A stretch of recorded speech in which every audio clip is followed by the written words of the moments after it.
भारतीय शेयर बाजार, जो देश की आर्थिक गतिविधियों का एक महत्वपूर्ण संकेतक है, पिछले कुछ महीनों से उतार चढ़ाव का सामना कर रहा है। इस गिरावट के पीछे कई कारण हैं, जिनमें वैश्विक आर्थिक हालात, महंगाई, ब्याज दरों में बढ़ोतरी और भू राजनीतिक तनाव शामिल हैं। ऐसे समय में जब निवेशकों की धारणा नकारात्मक होती है, बाजार में भारी बिकवाली देखी जा सकती है। इस गिरावट का सबसे बड़ा कारण वैश्विक स्तर पर आर्थिक मंदी का डर है।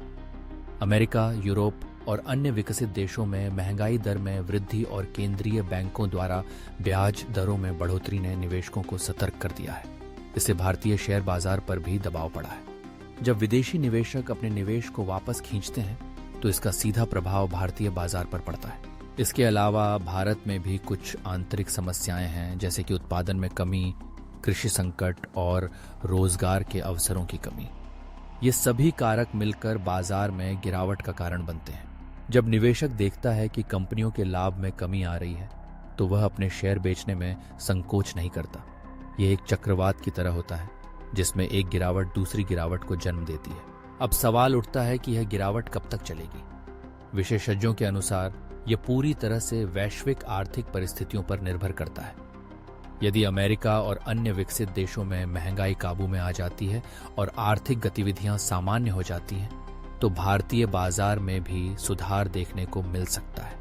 हालांकि यदि स्थिति और बिगड़ती है, तो गिरावट का यह सिलसिला जारी रह सकता है। भारत में आर्थिक सुधार की उम्मीदें भी हैं।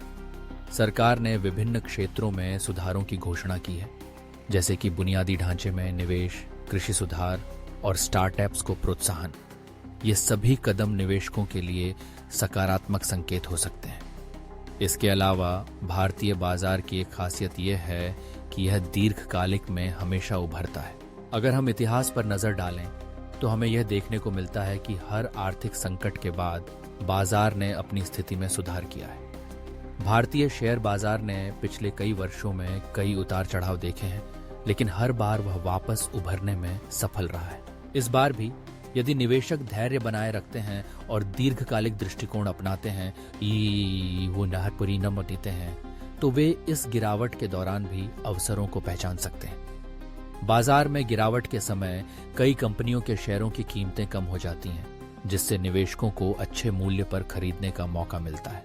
यह भी ध्यान रखना महत्वपूर्ण है कि भारतीय अर्थव्यवस्था की बुनियाद मजबूत है।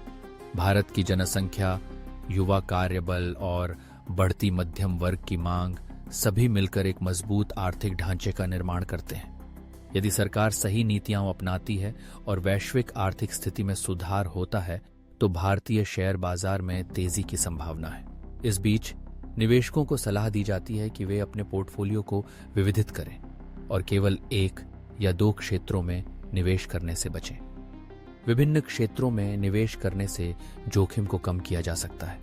इसके अलावा लंबी अवधि के लिए निवेश करने का दृष्टिकोण अपनाना भी महत्वपूर्ण है। अंत में यह कहना गलत नहीं होगा कि भारतीय शेयर बाजार के लिए यह समय चुनौतीपूर्ण है, लेकिन यह भी एक अवसर है। जो निवेशक धैर्य और समझदारी से काम लेंगे, वे इस गिरावट का लाभ उठा सकते हैं। समय के साथ जब बाजार में सुधार होगा, तो वे अपने निवेश पर अच्छा रिटर्न प्राप्त कर सकेंगे। इसलिए भारतीय निवेशकों को चाहिए कि वे इस समय का सही उपयोग करें, अपने ज्ञान को बढ़ाएं और बाजार की चालों को समझने की कोशिश करें। याद रखें, हर संकट के बाद एक नया अवसर आता है। अगर आप सही रणनीति अपनाते हैं, तो आप इस गिरावट से उबरने में सफल हो सकते हैं और भविष्य में बेहतर निवेश कर सकते हैं। आखिरकार भारतीय शेयर बाजार का इतिहास यह बताता है कि यह उतार चढ़ाव से भरा है, लेकिन हर बार यह अपनी ताकत को साबित करने में सफल रहा है। अब यह हमारे हाथ में है कि हम इस स्थिति का सामना कैसे करते हैं और भविष्य को किस तरह आकार देते हैं।